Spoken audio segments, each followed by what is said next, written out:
Singkat, Bang. ke adik-adik mahasiswa. Mungkin beliau karena tinggal di kota ya. Kami yang tinggal di kampung Sulawesi Tenggara sana, di pulau sana, bayangkan adik-adik kita berangkat ke sekolah menggunakan perahu. Tanpa mereka makan, mereka sampai di sekolah dalam kondisi perut lapar. Mana mungkin mereka bisa belajar dengan baik? Mana mungkin mereka bisa konsentrasi di sekolah kalau berangkat ke sekolah dalam kondisi lapar? Mungkin iya bagi orang-orang kota, tapi bagi kami orang-orang yang di kampung, yang di pelosok sana, sangat membutuhkan program MBG ini. Karena tidak pernah ada dalam sejarah anak-anak kita diberi makan, ya. Misalnya kita lihat ya di daerah-daerah pelosok banyak sekali ya anak-anak kita yang tidak mampu. Belum lagi kita bicara baru satu program ya, kita bicara MBG. Belum kita bicara soal bagaimana sekolah rakyat. Oke, kita spesifik di MBG dulu. Saya minta tanggapan Fatima dulu. Saya rasa tadi sudah bahkan disebutkan ya bahwa ada sesuatu yang lebih penting sebetulnya dari mengisi perut lapar itu bagaimana anak-anak di daerah yang akses pada sekolahnya itu masih terhambat gitu. Saya tidak bisa membayangkan ya, saya mungkin orang kota, tapi saya kalau membayangkan pada posisi itu, anak-anak itu, mereka harus sedemikian rupa berusahanya sampai mungkin harus menyeberangi jembatan putus dan sebagainya untuk sampai ke sekolah, dan di sekolah mendapatkan makan bergizi ya. Itu menjadi sangat minor ya dibanding bagaimana perjuangan dia untuk harus ke sekolah gitu. Nah saya rasa sebelum kita memberikan yang sunnahnya begitu ya, yang tambahan-tambahan ya, additionalnya yaitu dari bentuk MBG ini, makan bergizi gratis, apa yang wajib-wajib dan standarnya perlu dipenuhi dulu gitu. Menurut kami sih seperti itu. Ketika Pak Prabowo dan seluruh jajarannya menyatakan bahwa menerima kritik, pertama ketika kita dihadang saja berkali-kali, for konteks ya, kita berkali-kali dihadang, bukan hanya terakhir yang mendekati Bundaran HI, tapi sebelumnya sudah dihadang. Bahkan untuk soal Jumat saja tidak boleh, kita tidak merasa itu gestur terbuka terhadap kritik gitu.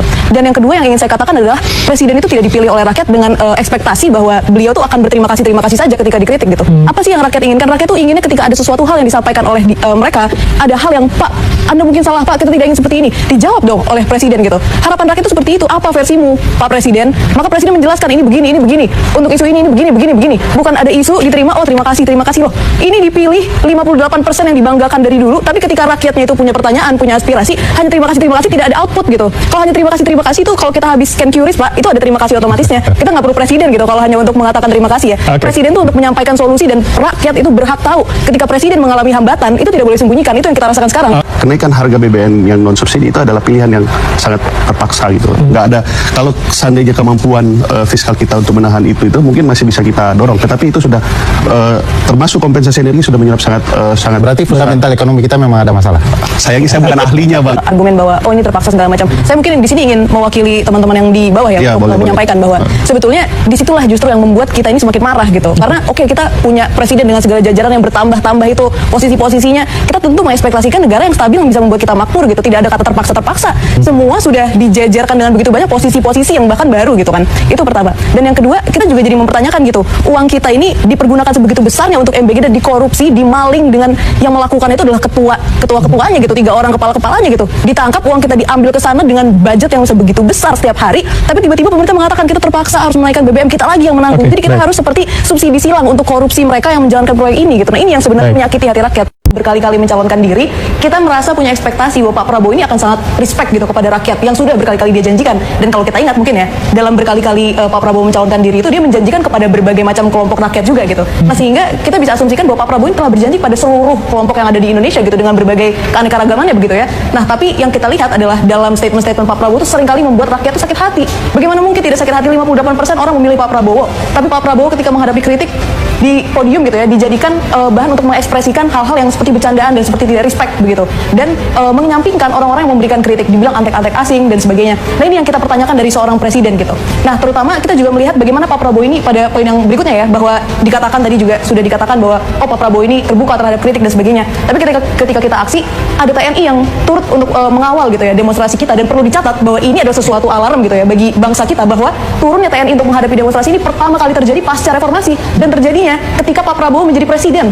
Jadi bayangkan ya, kita seperti mengalami dejavu gitu terhadap sejarah bangsa kita. Nah kira-kira ini ya salah satu hal ya yang perlu kita highlight dari semua ini, dan saya rasa hal-hal ini menjadi latar belakang juga lah tentang bagaimana sikap Pak Prabowo menghadapi rakyatnya yang membuat kita akhirnya turun ke jalan seperti itu. Tentu saya sebagai mahasiswa kedokteran sangat mempertanyakan ya kalau alasan yang terus-terusan digaungkan sampai hari ini bahkan itu masih tentang menyelesaikan perihal stunting gitu ya. Kita semua saya yakin sudah tahu lah bahwa bahkan sejak masa pemilu saja ketika debat capres sudah banyak sekali pakar yang menyebutkan gitu bahwa stunting itu tidak tepat ketika ditreat dengan MBG, makan bergizi gratis, yang diberikan pada anak sekolah yang momentum 1000 hari pertamanya itu sudah terlewati. Sehingga menurut saya perbedaan pendapat itu tidak apa-apa, tapi kalau seandainya ada satu hal fundamental secara sains yang memang sudah tidak sesuai, apakah itu masih perbedaan pendapat atau memang sesuatu yang perlu diperbaiki gitu. Kalau menurut kita pribadi dalam tuntutan kita meminta untuk MBG ini diberhentikan sebetulnya. Tapi apa yang membuat kita sampai pada kesana ya pada akhirnya adalah pertama kita tidak melihat Bapak Prabowo itu punya tujuan yang cukup jelas untuk menginvestasikan sebegitu banyak uang untuk program tersebut gitu. Karena alasan stunting itu juga sudah bagi kita kurang masuk akal seperti itu. Sehingga ketika tidak ada alasan yang sebegitu mewajibkannya dana sebesar itu untuk dikeluarkan untuk program ini, maka ya kita rasa urgensinya untuk tetap dilakukan tuh belum cukup kuat gitu. Saya pribadi memandang bahwa momentum ini memang bagus sekali untuk mereka yang ingin mempersembahkan loyalitasnya kepada Pak Presiden Prabowo. Dan ini saya kira dimanfaatkan dengan baik oleh mereka yang melaporkan saya. Jadi saya harap Pak Presiden memberikan apresiasi terbaik bagi mereka yang sedang menunjukkan loyalitasnya.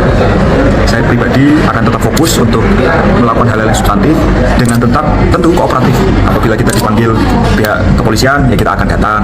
Apabila kita dimintai keterangan, ya kita akan berikan. Tapi yang jelas fokus kita adalah pada hal-hal yang substantif dan strategis, terutama untuk menjalankan peran kita sebagai warga negara yang kritis. Karena Indonesia ini kan rumah yang semua bagian bangunannya itu hampir roboh dan hanya bisa diselamatkan dengan cara mengoptimalkan seluruh peran anak-anak bangsa. Salah satu peran yang saya ambil adalah menjadi warga negara kritis yang tidak rela apabila penghancuran dilakukan oleh mereka yang harusnya melakukan perbaikan. Pasca pelaporan itu sudah ada panggilan apa Belum ada. pemberitahuan? Belum ada. Sampai sekarang belum ada pemberitahuan ya? Belum ada. Ada pendampingan dari kuasa hukum atau segala macam? Ya banyak pihak-pihak yang menawarkan bantuan hukum kepada saya dan tentu saya akan terima. Karena ada orang-orang seperti Johar ini. Karena ada orang-orang seperti yang hadir kumpul tempat ini. Yang memilih untuk mau gotong royong, mau repot-repot, mau menggalang semua.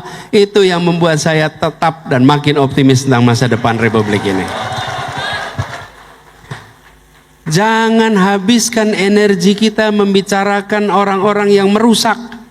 Tambahkan energi kita untuk membahas orang-orang yang membuat negeri ini makin kokoh. Negeri ini makin hebat. Negeri ini makin kuat.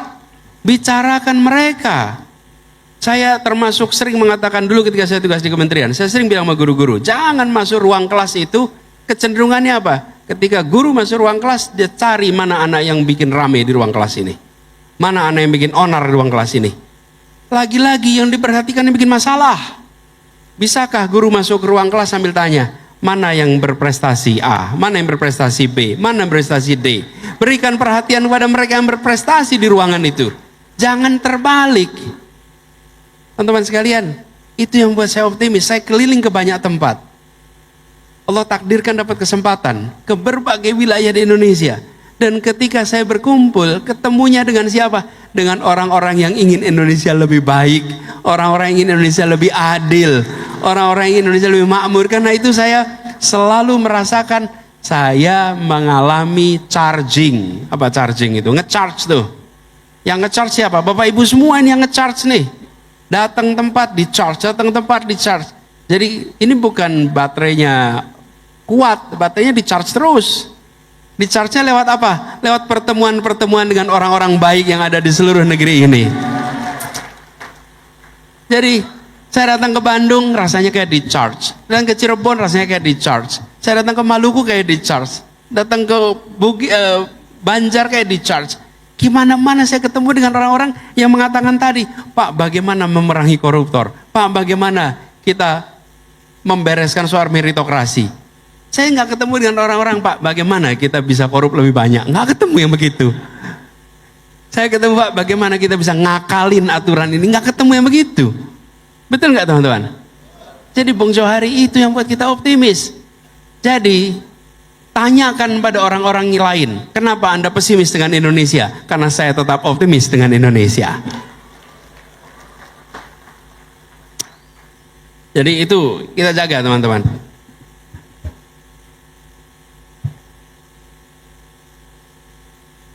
Ini cerita film dikit nih. Ada negara yang memproduksi film banyak sekali, namanya Amerika Serikat. Itu ada Hollywood di situ. Ada serial-serial TV, banyak sekali serial-serial film. Ada serial namanya NYPD, ada LAPD, betul nggak teman-teman? Ada Miami, ada cerita-cerita macam-macam tuh. Lalu banyak film-film perang, ada film perang Vietnam, betul nggak teman-teman? Ini saya mau tanya nih, kota-kota yang namanya LA, yang namanya New York, kriminalnya banyak nggak? Banyak sekali. Filmnya tentang pemberantasan kriminal, betul tidak? Filmnya jadi yang dibangun itu perasaan kami menang lawan kriminal. Di film-film itu yang menang polisi atau kriminalnya? Polisi yang menang. Kenyataannya belum tentu. Betul nggak teman-teman? Nih, film perang Vietnam banyak betul. Di film itu yang menang siapa? Siapa yang menang di film itu? Yang menang siapa? Kenyataannya itu dia.